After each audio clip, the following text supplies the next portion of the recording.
Zygarde is hands down the most mysterious legendary in all of Pokemon, even though it debuted nearly a decade ago. But with Pokemon Legends ZA dropping in just 2 weeks, we might finally get some real answers about this secretive legendary. But until then, we are going to take on my most ambitious Pokemon project yet, building mechanized versions of not one, not two, but all 3 of Zygarde's forms, which will be insanely difficult considering that each of these forms is incredibly unique. But what makes Zygarde even cooler is that all of its forms are built from these tiny little cells and cores. That's basically LEGO's whole philosophy. So in this build, we're going to be packing in as many dope play features, creative build techniques, and lore-packed details as possible. We've got a lot to cover today, so enough yapping, let's break it down.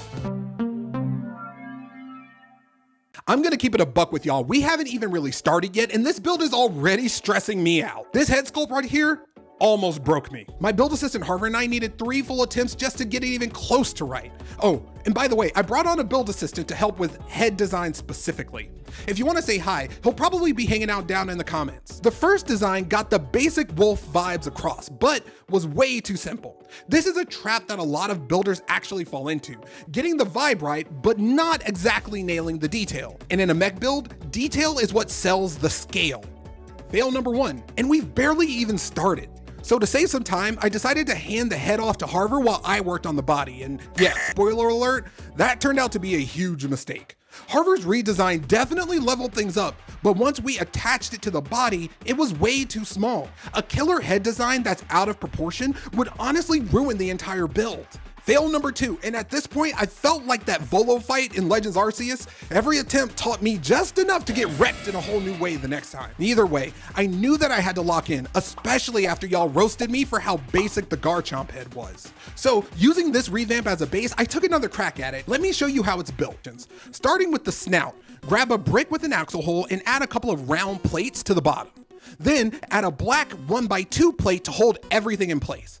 Next, stack a few lime green plates to build out the lower portion of the jaw. Now drop in a lime green bracket and a 1x2 snot brick with studs on both sides. That'll be very important. Cap that off with a 1x3 plate and a curved slope. Here's where it gets fun. Use a couple of modified 2x2 plates and shape out those cheeks. Shape the lower jaw with a couple of curved wedge slopes. Then we use a couple of vent slopes for the upper cheeks. This goes a long way toward giving him those mech vibes. Every build has that one part that makes everything click. Once you find it, the rest of the model kind of just falls into place, you know? This piece unlocked the entire head for me, a rounded 1x3 plate. It lets us curve the head naturally, and we can fill in with a couple of bar stud pieces underneath. Lock that down with a 1x2 plate and a modified slope.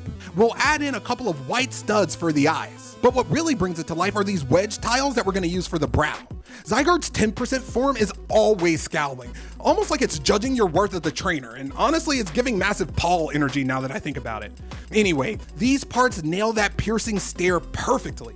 But here's the thing, getting the ears right almost bricked this entire build. I thought that it would be simple, turns out, yeah, not even close. I want to use these hinge pieces for the ears, but that created yet another problem.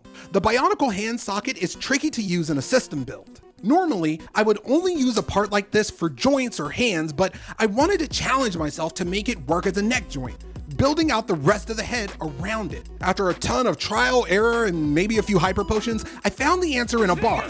Not that kind of bar, dude. Come on, this is a family show. I'm talking about a 3L bar. Feed it through the axle hole, and then you get a surprisingly solid connection. Then add in a rounded 1x2 plate on each side.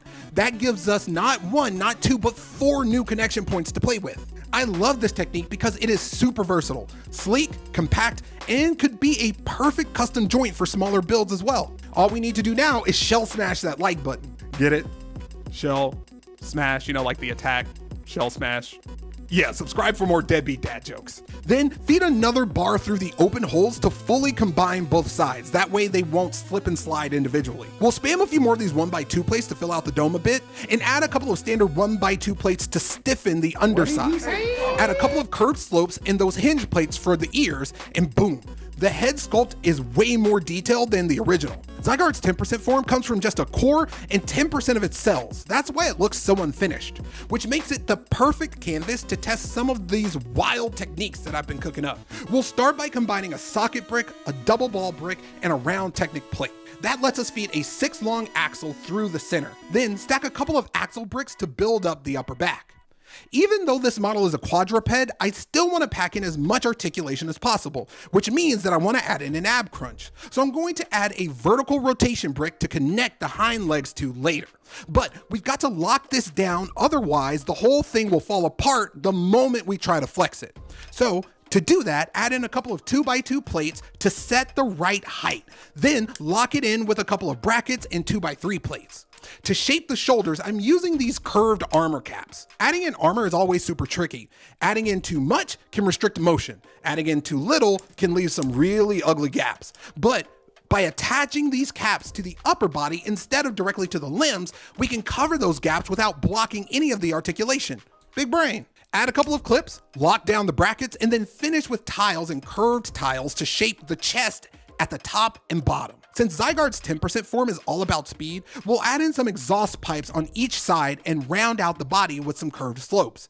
They don't change the functionality, but visually they help tell the story, selling the idea that this is a Pokemon Mech hybrid. Now add the curved armor pieces in that I mentioned earlier. But fair warning, this connection is pretty light, so they might pop off when posing. Just lift them up slightly when moving the front legs and you should be fine. This curved slope is perfect for finishing out the chest. Now on to the hind legs, and if these don't work, then the whole model is gonna collapse. So we'll start strong with a 2x3 rotation brick and a double ball brick underneath. Add a couple of double ball clips for future armor connections, and then we're gonna finish the shaping with a curved slope and a 1x2 tile. Let's keep the hind legs simple and drop in a few CCBS bones and a Hero Factory foot piece. The front leg needs a little bit more complexity for the posing, and this is where things get super spicy. I'm combining a socket brick and a system brick with a curved 2x3 slope. Then we're going to add in a couple of brackets and a pentagon tile for some nice detail. For the lower bicep, we're going to connect a circular rotation element. These things came out in the Dream sets, and I've been having a ton of fun experimenting with them. Zygarde's wolf form has an asymmetric color scheme. The right leg is all black, but the left leg is lime green. So we'll build two versions of the same assembly, one in each color. Start with the rotation connector and add in a lime green 2L connector. Then add a stud pin to support that ankle joint. Feed a black bar through the connector and then add a lime green cylinder and a ball piece. At first, I worried that this connection would be super weak. But here's the trick. The ball has an anti-stud, so it actually clutches both the bar and the cylinder. It's a small detail, but to me, it's brickin' sick. And it's already got my gears turning for all kinds of applications for future builds. Now add in a Hero Factory foot piece. But unfortunately, it doesn't come in lime green. So we're gonna do what any reasonable builder would do. We're gonna spray paint it because the perfectionist in me would not let that stand. Get it? Foot, stand, because you like stand on your feet. Yeah, you get it. I know you get it. You're smart. It turned out fine, but I think a gloss coat would bring back that original Lego shine. Did I have to go this hard? No, absolutely not. No one ever has to go this hard. This is a detail that casual fans might miss, but hardcore Pokemon fans will instantly recognize, and it sells the authenticity of the entire build. All we have to do now is mirror the same build, but this time in all black. This is where I realized that I bricked up. Pause. Looking at the original, I thought that these parts sticking out of the back were a tail. That's why I used these rotation pieces here. But upon closer inspection, and after downloading the 3D model for the edit of this video, I confirmed my greatest fears. They're not a tail, they're these weird thigh protrusions. Honestly, that oversight almost made me rage quit because I wanted to reuse the same curved armor pieces that I did in the front of the model. But these pieces don't have connection points. So I took a deep breath and I went back to the building board. Maybe there's a piece with more connection points that still attaches with a bar.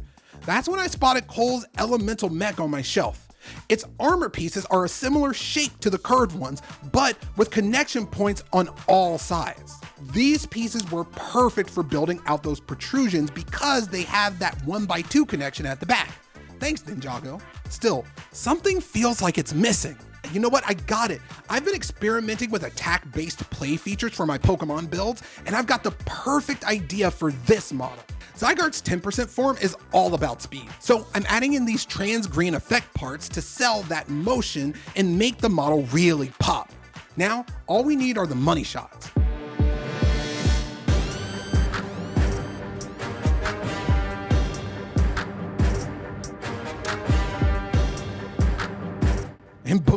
the 10% form is done. And remember, this is just the warm-up. If you liked this one, you are going to go insane for Zygarde's 50% form. Until we build again, trainers. Peace.